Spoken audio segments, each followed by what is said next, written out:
오늘 하나님 말씀은 사사기 15장 9절에서 13절까지 말씀입니다. 제 성경은 388페이지입니다. 이에 블레셋 사람들이 올라와 유다의 진을 치고 레히에 가득한지라 유다 사람들이 이르러 너희가 어찌하여 올라와서 우리를 치느냐. 그들이 대답하되 우리가 올라온 것은 삼손을 결박하여 그가 우리에게 행한 대로 그에게 행하려 함이로다 하는지라. 유다 사람 3,000명이 에담 바위 틈에 내려가서 삼손에게 이르되 너는 블레셋 사람이 우리를 다스린 줄을 알지 못하느냐. 내가 어찌하여 우리에게 이같이 행하였느냐 하니 삼손이 그들에게 이르되 그들이 내게 행한 대로 나도 그들에게 행하였노라 하니라. 그들이 삼손에게 이르되 우리가 너를 결박하여 블레셋 사람의 손에 넘겨주려고 내려왔노라 하니 삼손이 그들에게 이르되 너희가 나를 치지 아니하겠다고 내게 맹세하라 하며 그들이 삼손에게 말하여 이르되 아니라 우리가 다만 너를 단단히 결박하여 그들의 손에 넘겨줄 뿐이요 우리가 결단코 너를 죽이지 아니하리라고 세 밧줄 둘로 결박하고 바위 틈에서 그를 끌어내리라. 아멘. 하나님의 백성이라고 하면은 전쟁을 좋아하지 않아야 되는 것입니다. 싸우기를 좋아하지 않아야 되는 것이죠. 왜냐하면 하나님을 믿는다 그러면은 다른 사람에 대해서 혈기든지 분노든지 적대감 이런 것들을 다 버렸기 때문인 것입니다. 그래서 우리는 하나님의 백성이 된다 이 말 뜻이 뭐냐면 우리가 한 마리의 양이 되었다. 양은 사납질 않잖아요. 순한 것이죠. 예수 믿고 구원받고 하나님의 자녀가 되면 특징이 뭐냐면 온유함이고 순함인 것이죠. 그럼에도 불구하고 하나님의 백성이 싸워야 할 때가 있습니다. 그게 뭐냐면은 악의 세력이 우리의 신앙을 빼앗아가려 할 때에, 그리고 신앙이 어린 형제 자매들 이런 사람들을 함부로 해치려 할 때, 그럼에도 불구하고 아무리 불의와 싸우고 악의 세력과 싸운다 한다 하더라도 다른 하나님의 백성들에게 절대 피해를 줘서는 안 되는 것이요. 요즘 러시아와 우크라이나가 계속적으로 전쟁을 하고 있는데 그 중에서 보면은 이 러시아가 더더욱이나 지탄을 받는 그런 이유가 뭐냐면 민간인들 그리고 어린아이까지도 폭탄을 통해서 죽어가는 그런 모습들을 보기 때문인 것입니다.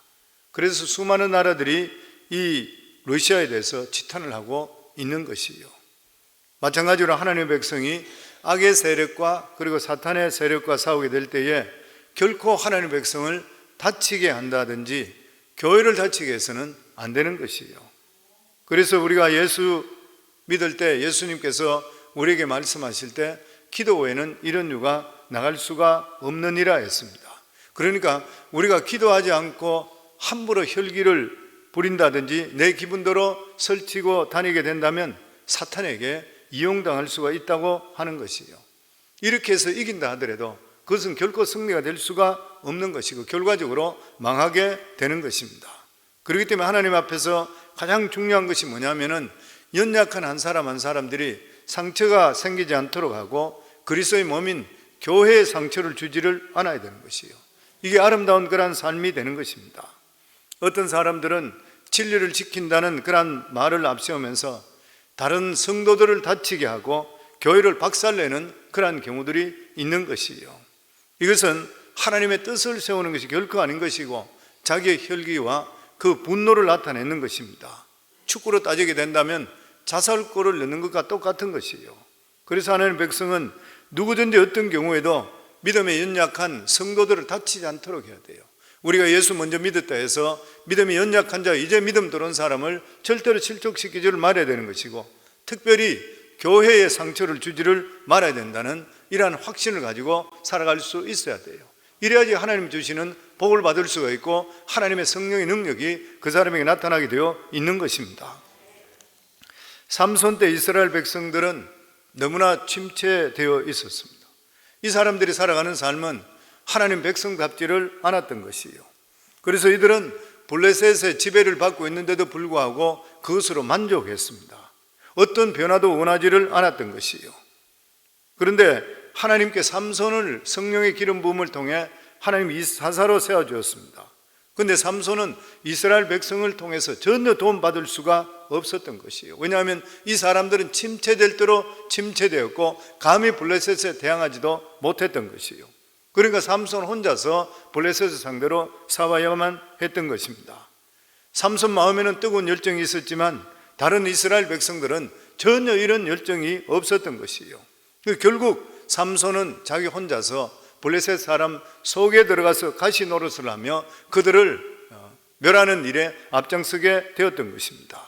그러면 삼손에게는 절대적으로 중요한 것이 뭐냐면 이스라엘 백성들에게 피해가 돼서는 안 되는 것이에요. 자기를 통해 이스라엘 백성들의 피해가 돌아가서는 안 되는 것입니다. 왜 그러냐면 이스라엘 백성들은 자기를 방어할 수 있는 능력이 없는 아주 연약한 그러한 상태에 블레셋 사람들이 공격해 올 때는 회복하기가 힘들기 때문인 것입니다. 이런 상태에 있었던 것이요. 삼손은 블레셋 여자와 결혼하고 결혼식에서부터 블레셋 사람들에게 어려운 수수께끼를 내어서 혼을 내줄 생각을 했습니다. 그러나 이 삼손의 계획은 숲으로 돌아갔습니다. 왜냐하면 블레셋 사람들이 삼손의 아내를 협박해서 그 답을 알아냈기 때문인 것입니다. 블레셋 사람들은 삼손이 생각하는 것보다 훨씬 더 영악하고 강했습니다. 삼손은 이 결혼식에서 자기가 낸 수수께끼가 실패하게 됐을 때에 화가 나서 자기 아내를 급박해서 결과적으로 답을 받게 되었으니까 화가 나서 결혼이고 뭐고 다 때려치우고 다시 그는 유다로 돌아가 버렸습니다. 이것을 보고 블레셋 사람들이 생각할 때는 이 삼손의 결혼은 끝장났다 생각이 됐고, 더더욱이나 삼손의 이 장인은 삼손을 더 우습게 생각했던 것이에요. 그래서 삼손의 장인은 이미 삼손으로부터 결혼 직참금과 그리고 결혼식까지 다 치르는 이 딸을 다른 블레셋 사람들에게 결혼시켜 버렸습니다. 그러나 이 딸은 엄연하게 생각하면은 삼손과 정식으로 결혼식까지 올렸던 삼손의 아내였습니다. 그럼에도 불구하고 이렇게 화를 내고 돌아갔던 삼손이 다시 돌아온다고는 꿈에도 생각하지 못했던 것이에요. 왜냐하면 삼손을 아주 이 장인은 우습게 여겼던 것이에요. 그러니까 자기 마음대로 결혼을 취소해버리고 그 딸을 다른 남자에게 시집을 보내버렸습니다. 그런데 삼손이 다시 돌아왔는 것이에요. 이 장인은 너무 당황해서 삼손에게 남은 딸을 주겠다 그랬던 거예요. 딸이 더 이쁘지 않느냐? 이 딸을 취하라. 그렇게 했습니다. 이때 삼손에게 굉장히 위험한 것이 뭐냐면은 이거는 너무나 황당한 일이기 때문에 얼마든지 화를 낼 수 있고 이 장인을 폭행할 수도 있는 것이에요. 아니면 정욕에 눈이 어두워서 이쁘다고 하는 그 여동생을 취해서 살아갈 수도 있는 것이에요. 그런데 만약 이렇게 됐다면 이 삼손은 블레셋 사람들에게 조롱거리가 되고 하나님께 쓰임받을 수 있는 종이 될 수가 없는 것이에요. 그래서 그는 자기 기분이나 혈기에 빠지지 않고 조용히 하나님의 뜻을 생각해 보았습니다. 그럴 때에 이것이 블레셋을 칠 수 있는 너무나 좋은 기회라 이렇게 생각이 들었던 것이에요. 그리고 자기가 피해를 받는 만큼 블레셋 사람들에게 재산의 피해를 주는 것이에요. 악한 자의 약점이 뭐냐면은 하나님 앞에 겸손하지를 못한 것입니다.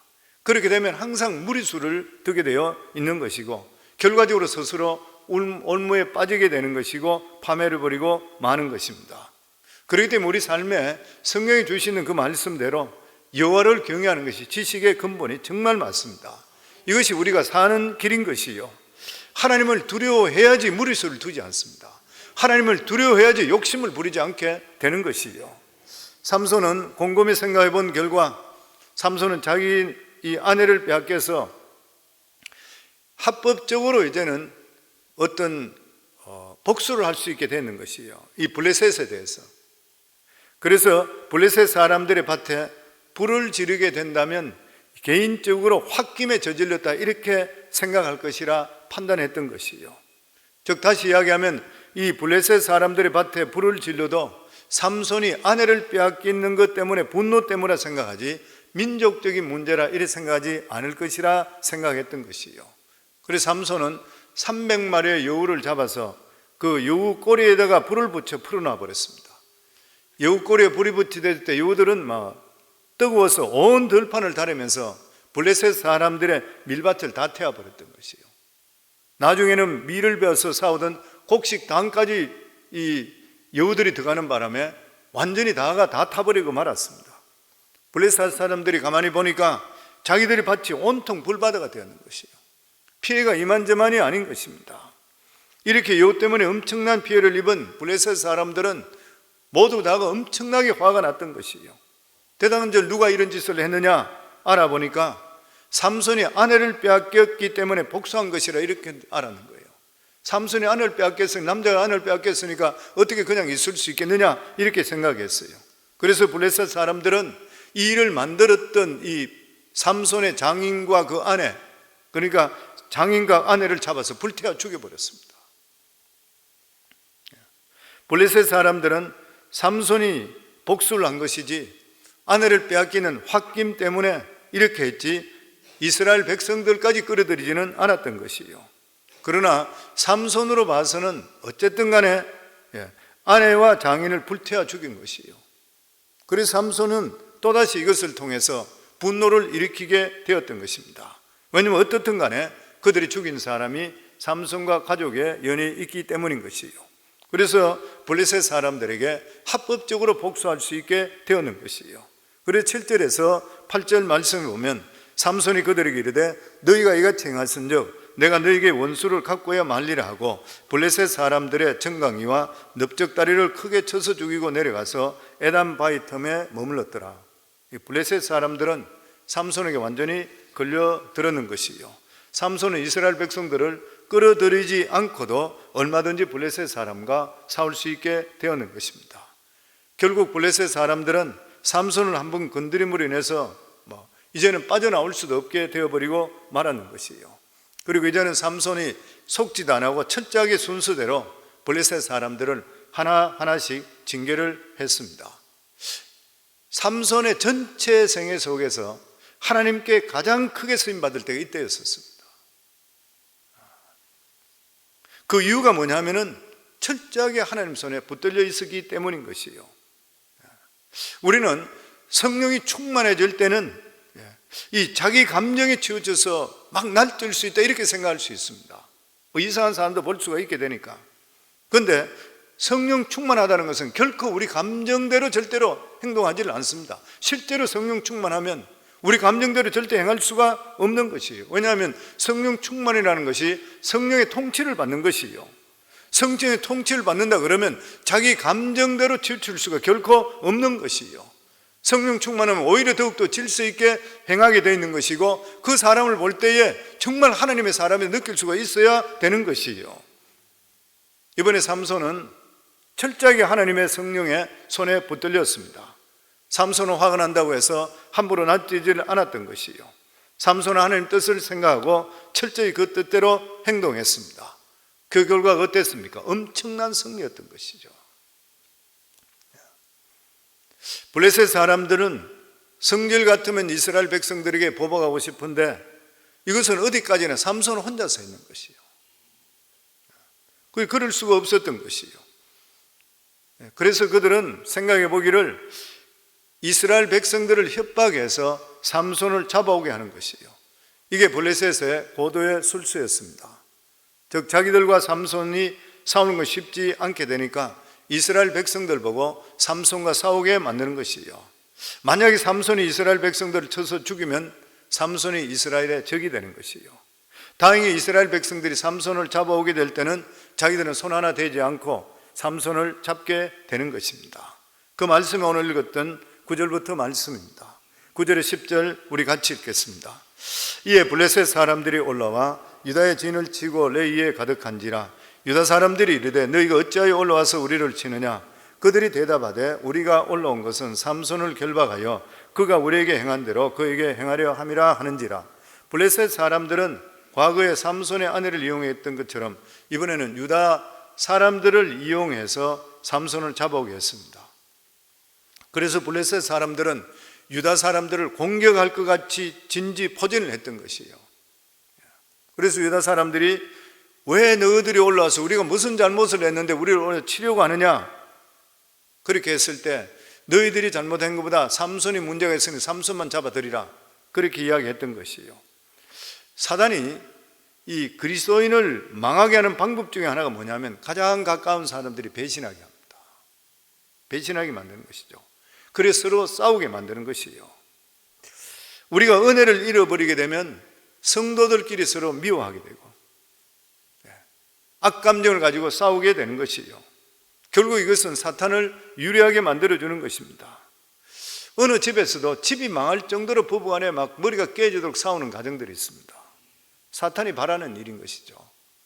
성경 예수님께서 우리에게 말씀하실 때 요한복음 10장 10절에 보면 도둑이 오는 것은 도둑질하고 죽이고 멸망시키는 것뿐이요, 우리 삶 속에 불화를 일으키고 문제를 일으키는 것은 도둑이 들어와서 그래요.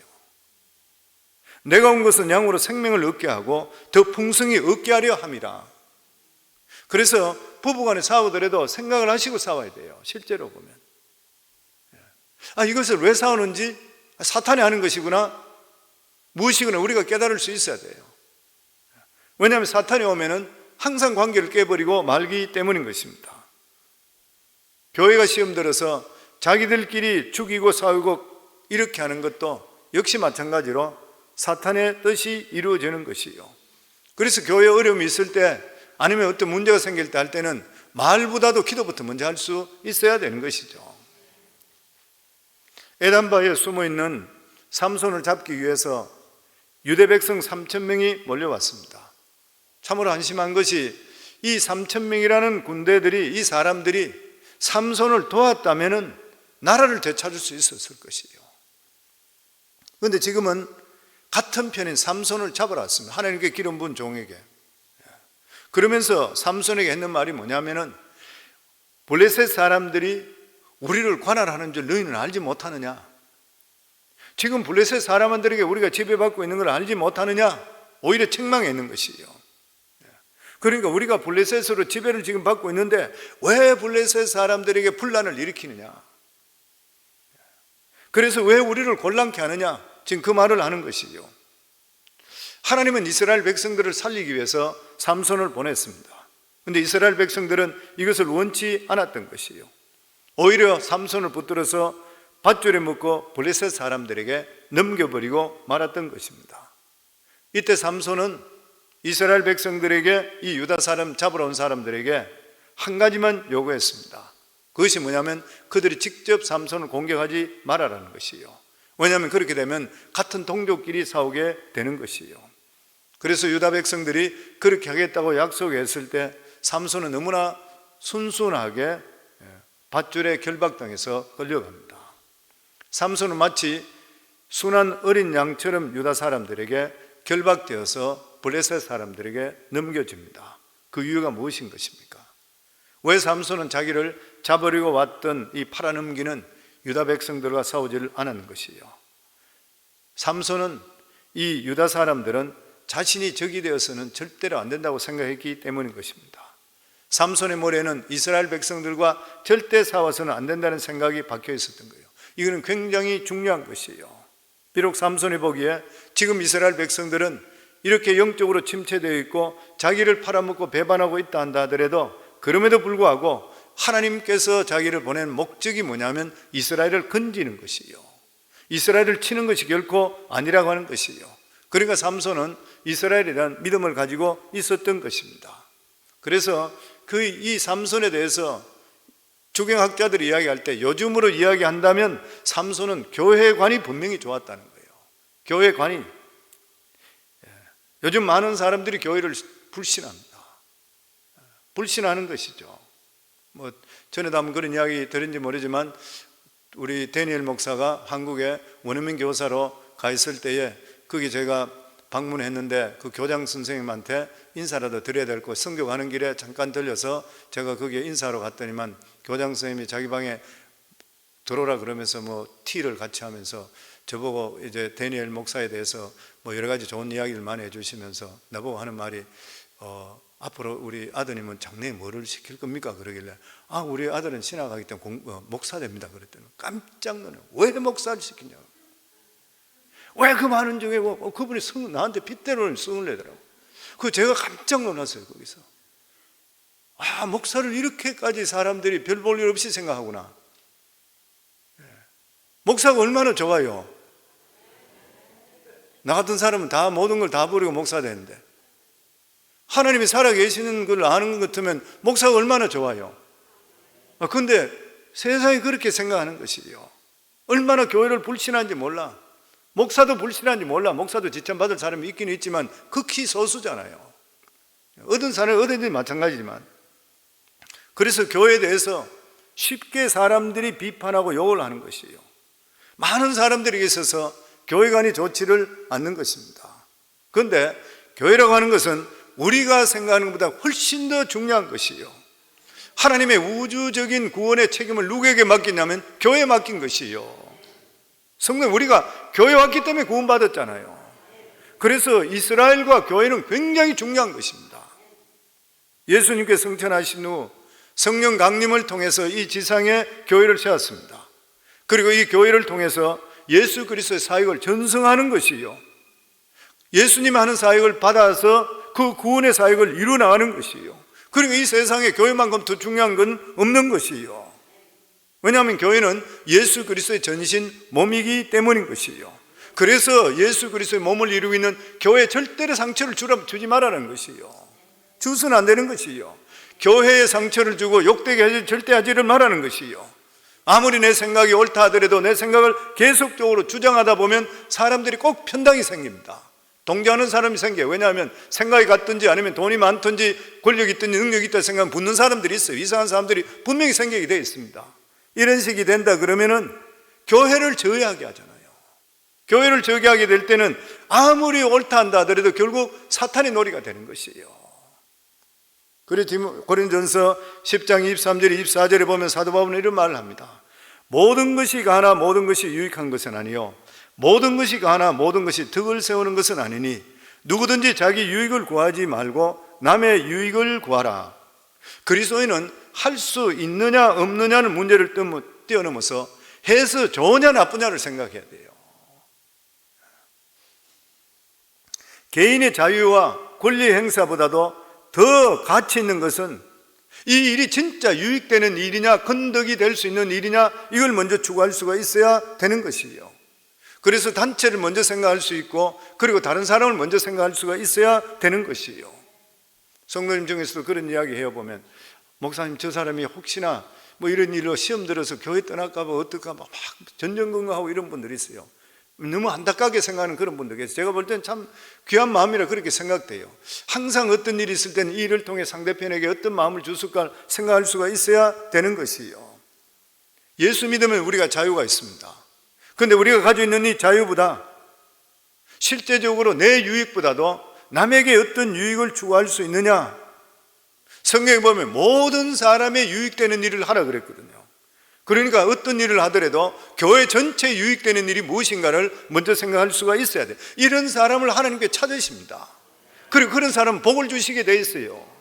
예수 믿으면 자꾸 이기적이면 돼서는 안 돼요. 보면 나만 복 받는 것이 아니라 모든 사람이 같은 복을 받고 하나님의 은혜를 같이 받는 것을, 이런 큰 사람, 마음이 큰 사람 하나님 찾으시는 것이에요. 지금 삼손은 실제적으로 볼 때에 자기 힘으로 봐서는 얼마든지 이길 수 있습니다. 그럼에도 불구하고 자기 민족들과 싸우질 않게 되는 것이요, 스스로 잡혀가는 것입니다. 하나님께서 여기에 주시는 그러한 우리에게 교훈을 주시는 말씀이 무엇이에요? 아무리 옳은 일이 있다 한다 하더라도 형제간에 서로 상처를 준다든지 전체 유익이 되지 않을 때는 자기 자신이 죽는 것이에요. 이렇게 됐을 때 나중에 삼손이 새로운 밧줄로 꽁꽁 묶여갔다 그랬거든요. 그렇게 묶여갔는데 하나님의 영이 그곳에 임하게 돼요. 하나님의 영이 임하면서 밧줄이 풀어지면서 거기에서 낙엽뼈 조각 하나 들고 나서 1000명이나 그 상대편 블레셋 다 죽여버립니다. 하나님의 능력이 그 자리에 임하게 되었을 때. 그렇기 때문에 사랑하는 성도님들, 오늘도 여기에 주시는 이 삼손은 실제적으로 실수가 많았던 그런 사람이에요. 그리고 보면은 마지막에 최후도 비참한 최후를 맞이했던 그런 사람입니다. 그럼에도 불구하고 삼손은 하나님께 주셨던 이러한 사명을 이루기 위해서, 자기 백성들을 다치지 않기 위해서 자기 자신을 스스로 희생했던 그런 사람이었던 것이에요. 그러니까 오늘도 여기 주시는 그런 말씀대로 성도님들, 우리 삶 속에 어떤 일이 있다 하더라도 나의 유익보다는 교회 유익과 다른 사람의 유익을 구할 수 있기를 주의 이름으로 축원합니다. 그럴 때 하나님의 성령이 그 사람의 역사하게 되어 있는 것이요. 그리고 우리가 믿는 사람으로서 득되는 삶을 살아갈 수 있어야 되고, 이기적으로 사시지 마시고 하나님의 뜻이 무엇인지를 늘 물어보며 살아갈 수 있는, 혈기를 부리지 말고 분노 부리지 않고, 그리고 하나님께서 나를 통해 무엇을 하실까를 생각하면서 행하게 될 때에 하나님께서 그에게 내리시는 크신 성령의 능력이 임할 줄을 믿습니다. 우리 모두 다 이러한 삶을 살아 승리할 수 있기를 주의 이름으로 축원합니다.